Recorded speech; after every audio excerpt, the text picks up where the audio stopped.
Yudo Andreawan mengaku menderita gangguan mental atau mental disorder sehingga kerap berulah terutama di tempat umum. Lalu bagaimana polisi memeriksa seorang tersangka yang mengaku menderita mental disorder hingga seperti apa penanganannya? Untuk mengulasnya sore hari ini sudah bergabung di Kompas Petang psikolog forensik Reza Indragiri. Sore Pak Reza. Selamat sore.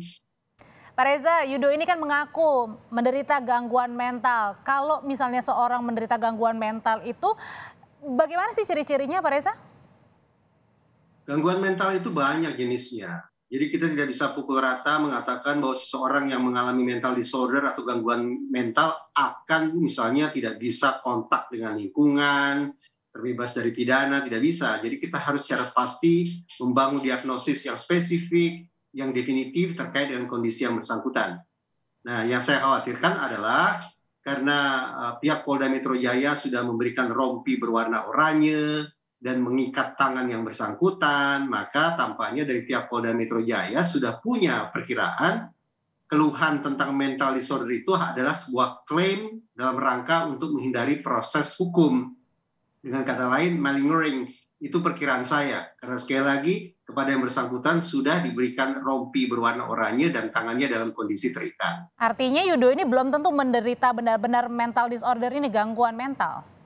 Ada dua kemungkinannya, yang bersangkutan memang sama sekali tidak memiliki gangguan mental apapun, berarti memperagakan malingering agar sekali lagi bisa lolos dari pertanggungjawaban pidana, atau yang bersangkutan memang pada dasarnya memiliki gangguan mental tertentu, tetapi gangguan mental itu tidak memenuhi syarat bagi yang bersangkutan untuk kemudian mendapatkan pasal 44 KUHP, yaitu bebas dari hukuman.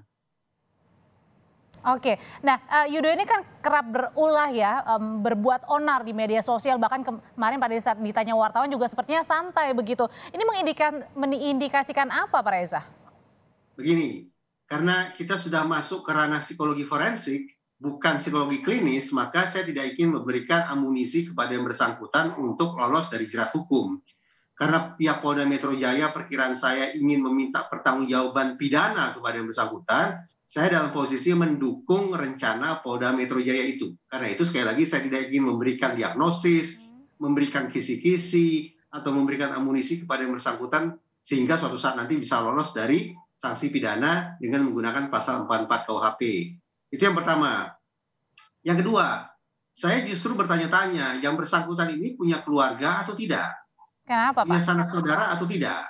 Kenapa pertanyaan ini saya ajukan? Karena perilaku berulang, katakanlah perilaku bikin onar yang sifatnya berulang itu, membuat yang bersangkutan seolah-olah tidak punya sanak saudara atau tidak punya keluarga.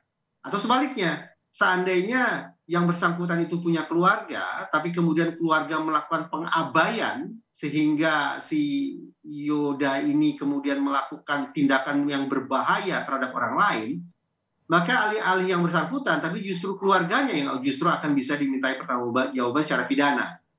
Konsekuensinya, penting bagi pihak Polda Metro Jaya untuk tidak hanya memeriksa yang bersangkutan, tapi juga mencari tahu siapa keluarga, siapa sanak saudara, siapa yang bertanggung jawab untuk menjaga orang yang satu ini agar tidak melakukan perbuatan berbahaya di tempat Kalau umum. memang benar menderita itu ya mental disorder itu juga ya Pak Reza ya?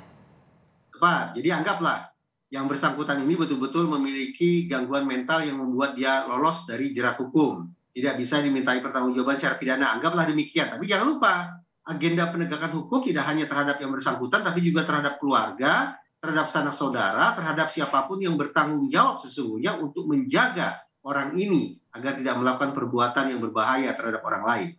Oke, kalau sebaliknya tidak terbukti menderita gangguan mental, ini gimana cara memeriksanya? Karena kan melihat sepintas saja Yudo ini seperti tidak bersalah, kelihatannya santai.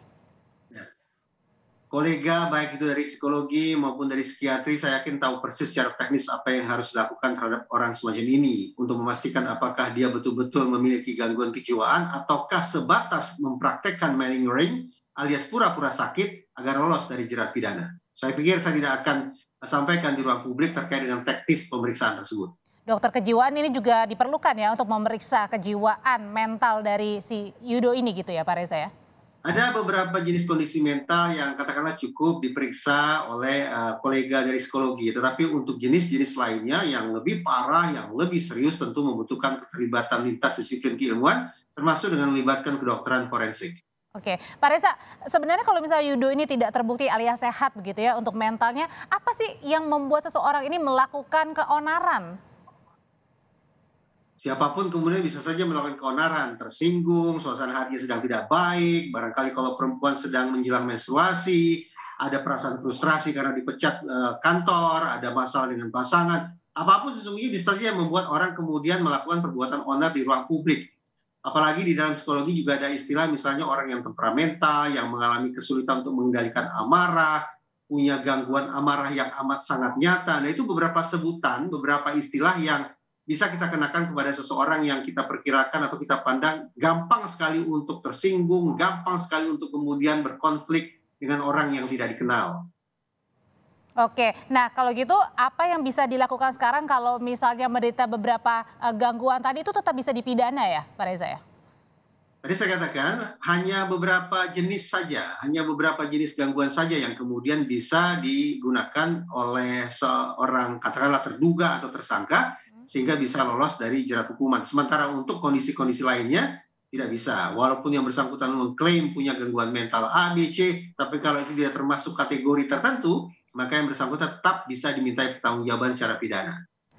Terima kasih psikolog forensik Reza Terima kasih. Indragiri sudah berbagi pandangannya sore hari ini di Kompas Petang. Saya selalu Pak Reza.